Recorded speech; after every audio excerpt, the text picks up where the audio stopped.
অনেকেই মনে করে আমি ডক্টর ইউনূসের কথা বলছি। অনেকেই মনে করে যে ইউনূস শেষ, মানে ইউনূস মানে ক্ষমতা ছেড়ে দিলেন, নির্বাচন দিলেন, চলে গেছেন, ইউনূস সম্ভবত শেষ।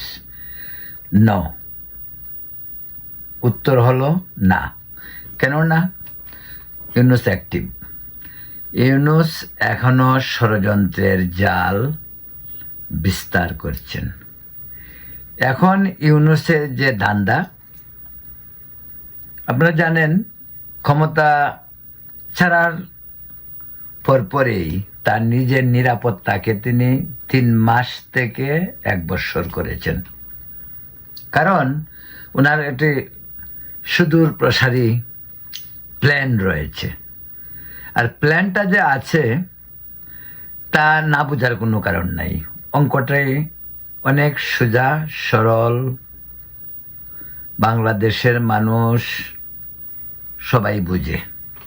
দেশের মানুষ তো আর বোকা না।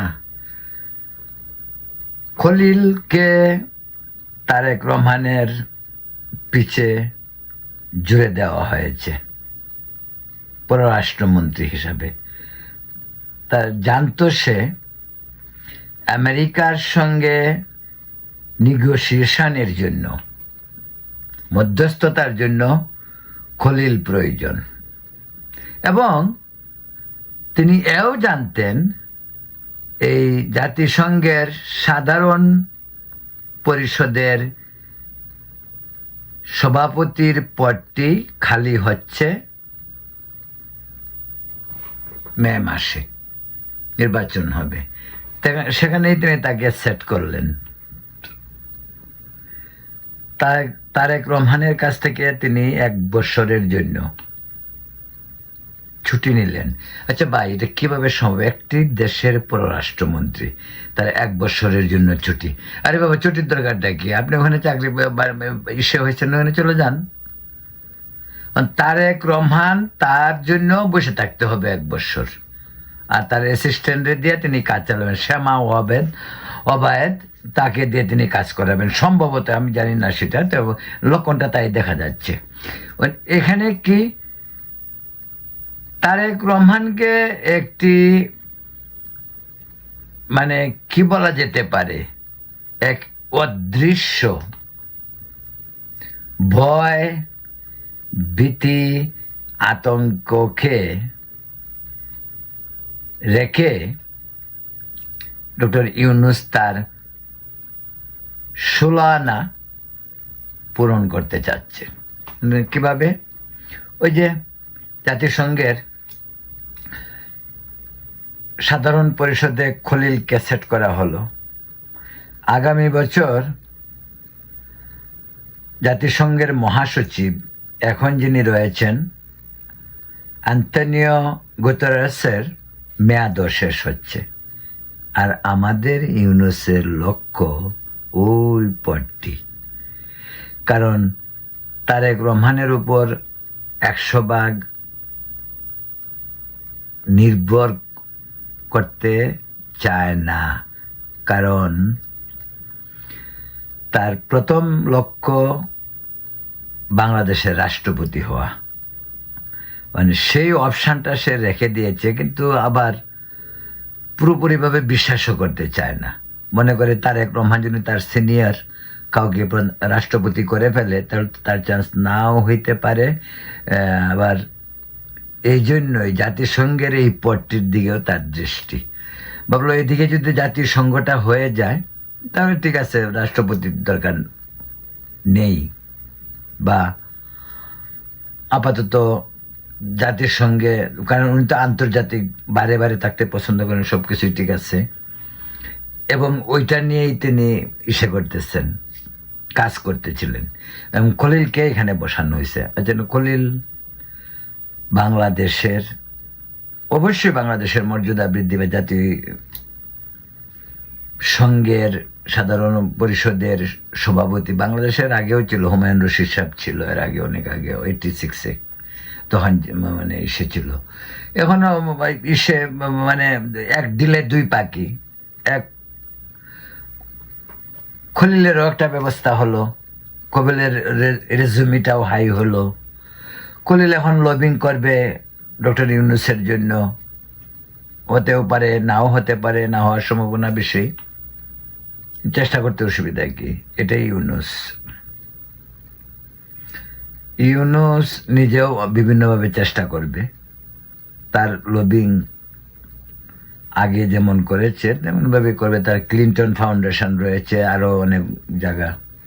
তবে একটি কথা আপনাদেরকে বলি, সে আগের বাংলাদেশের অন্তর্বর্তীকালীন সরকারের প্রধান হওয়ার পর ডক্টর ইউনূসের আন্তর্জাতিক বাজারটা একটু খারাপ। সেই আগের মতো তার মার্কেটটা আর আন্তর্জাতিকভাবে নেই। বাংলাদেশের 18 মাসের শাসনামলে তারেক রহমানের যে এই যে দেশের আইন শৃঙ্খলার অবনতি, মবক্রেসি থেকে শুরু করে নির্বাচন নিয়ে তালবাহানা, ধান্দাবাজি, জামাতের সঙ্গে গাটছাড়া, সমস্ত কিছু মিলিয়ে নিজের দুর্নীতি, নিজের মামলাগুলিকে তুলে নেওয়া, নিজের ট্যাক্স ফাঁকি দেওয়া, এই সমস্ত কিছু মিলিয়ে শেখ হাসিনা সরকারের সাথে তার কি হয়েছে না হয়েছে সব কিছু মিলিয়ে তার অবস্থানটা, আন্তর্জাতিক অবস্থানটা তেমন ভালো।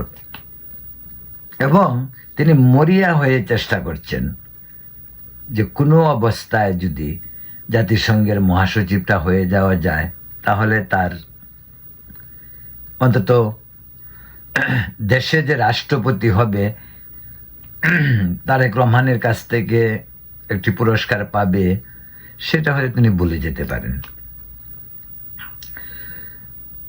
কিন্তু সর্বশেষ যতটুকু আমাদের কাছে খবর আছে সেটা হলো জাতিসংঘের মহাসচিব হওয়ার জন্য তিনি প্রতিদ্বন্দ্বিতার নামবে, প্রক্রিয়া চলছে। যেটা বলছি, আগের অবস্থান তার আর নেই।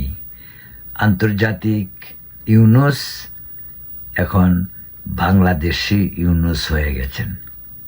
18 মাসের শাসনে মৌলবাদীদের উৎসাহিত করা, ভারত বিরোধিতার নামে সারা দেশের মানুষকে উত্তেজনামূলক এক পরিস্থিতিতে রেখে নির্বাচন তিনি দিতে চাননি, বাধ্য হয়েছে নির্বাচন দিতে। এনসিপি উনারই তৈরি ছিল, বসা রাখতে পারেননি, দূরে যান লন্ডনে। সেখানে তারেক রহমানকে বিভিন্নভাবে বুঝিয়ে একটি সমঝোতায় আসেন। সেই সমঝোতাটা হয়তো রাষ্ট্রপতি হওয়ার, কিন্তু তারেক রহমান এবং বিএনপি তত বোকা নয় খুব সহজে তাকে রাষ্ট্রপতি করবে। তারেক রহমান তো আর হার্ড টাইম কম পায়নি। নির্বাচন নিয়ে বিএনপির সঙ্গে 9-6 খেলা বহুত ইউনূসের অন্তর্বর্তীকালীন সরকার করেছে। শেষ পর্যন্ত ইউনূস যখন দেখলো যে বিএনপির সঙ্গে পেরে ওঠা তার জন্য কঠিন, তখন সমঝোতায় গেল। মনে করলো সমঝোতার মাধ্যমে যদি পরে রাষ্ট্রপতি পদটা পেয়ে যায়, সেটা এক। দ্বিতীয়ত, এই যে আমেরিকার সঙ্গে চুক্তি থেকে শুরু করে তার যে সমস্ত লোকজনকে আমেরিকা থেকে সে নিয়েছিল, তাদের সকলকে নিয়ে চুরি ডাকাতি তো আর কম হয়নি। তারপরে এনসিপি নামক যে সংগঠন তিনি করিলেন, তার সাথেও রইলেন না, এটাও ওদের সঙ্গে এক ধরনের গাদ্দারি। জামাতকে নিয়ে ভালোই তিনি প্লে করেছেন। শেষ পর্যন্ত তারেক রহমানকে তার মধ্যস্থতা নামে ধরা খেতে হলো, নির্বাচনও হলো। এই ইউনূস কিন্তু নির্বাচনটি দিতে চায়নি, আরো কিছুদিন না, আরো কয়েক বছর থাকার প্ল্যান ছিল। কম দিনের স্কিম বা কম দিনের কোনো ফ্লটে ইউনুস যায় না। ইউনুস লং টাইম, ইউনুস আরেক ধরনের স্বৈরাচার। সে লং টার্মের জন্য ক্ষমতা চায়। 1/11 তাকে কিন্তু অফার করা হয়েছিল 3 মাসের জন্য, দেখে তিনি যান নাই। তিনি চেয়েছিলেন আরো অনেক দিন। শর্ট টাইমের মধ্যে তিনি যাইতে চান না, তিনি লং টাইম থাকতে চান, খবরদারি করতে চান, যে খবরদারিটা আমাদের করে এসছে।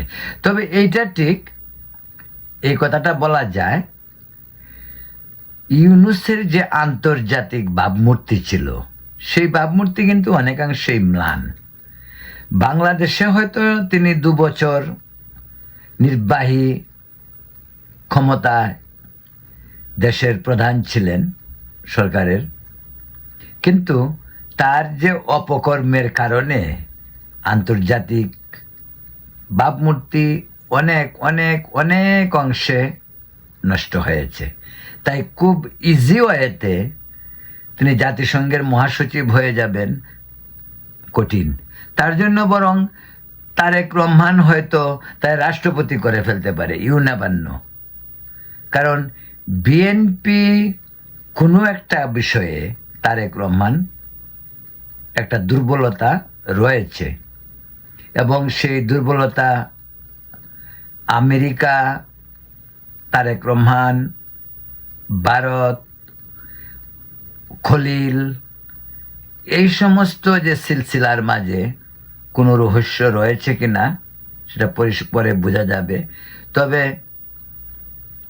ইউনুস মরিয়াভাবে চেষ্টা করছে, যদি কোনো কারণে জাতিসংঘের মহাসচিবের পদটা হয়েই যায়, তাহলে না হয় তিনি বাংলাদেশের রাষ্ট্রপতি হওয়ার স্বপ্নটা নাই দেখলেন, দুঃস্বপ্নই হলো। রিপ্রেজেন্টেটিভ হিসাবে খলিল তো রয়েই গেল।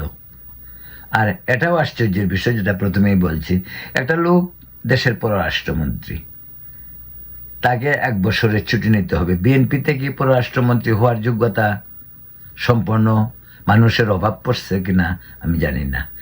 কি কারণে খলিলকেই তারেক রহমানের ধরে রাখতে হবে? কি চুক্তি খলিলের সাথে? এই চুক্তি কি খলিলের সঙ্গে না আমেরিকার সঙ্গে? কার সঙ্গে? কিসে খলিলের সঙ্গে তারেক রহমানের যে কোনো ধরনের সন্ধি, সেটা কি হইতে পারে? কেন 25 বছর বাংলাদেশের বাইরে থাকা খলিল এত গুরুত্বপূর্ণ ব্যক্তি হয়ে উঠল বাংলাদেশের জন্য, বিএনপির জন্য? এই খলিল 25 বছর যাবৎ দেশের বাইরে দেশে যায় না, তার বিরুদ্ধে অনেক অপপ্রচার রয়েছে, সেদিকে যাচ্ছি না। তো খলিলের কাছে কিসের দায়বদ্ধতা তারেক রহমানের, যে বিএনপির মতো একটি শক্তিশালী রাজনৈতিক দল, যে দলটি অনেক বছর রাষ্ট্র ক্ষমতা, রাষ্ট্রযন্ত্র নিয়ন্ত্রণ করেছে, সেই দলে একজন উপযুক্ত পররাষ্ট্রমন্ত্রী নেই, এই খলিলকে ভাড়া করতে হবে। এর রহস্য একদিন হয়তো উদ্ঘাটন হবে, নিশ্চয়ই হবে। সম্ভবত তারেক রহমান দীর্ঘদিন দেশের বাইরে ছিলেন, বিভিন্ন সমস্যা, বিভিন্ন নয়চয় হয়েছে, তার আশা, বাংলাদেশে ফেরত আসা নিয়ে তিনি নিজে একবার বলেছেনও যে তার দেশে ফেরাটা তার হাতে নেই। তারপর আবার 10 দিনের মাথায় তিনি দেশে আসলেন, সেটা অনেক ঘটনা। যাই হোক, সব নিয়ে আরেকদিন কথা বলা যাবে। আজকে এখন এই পর্যন্তই, ভালো থাকুন।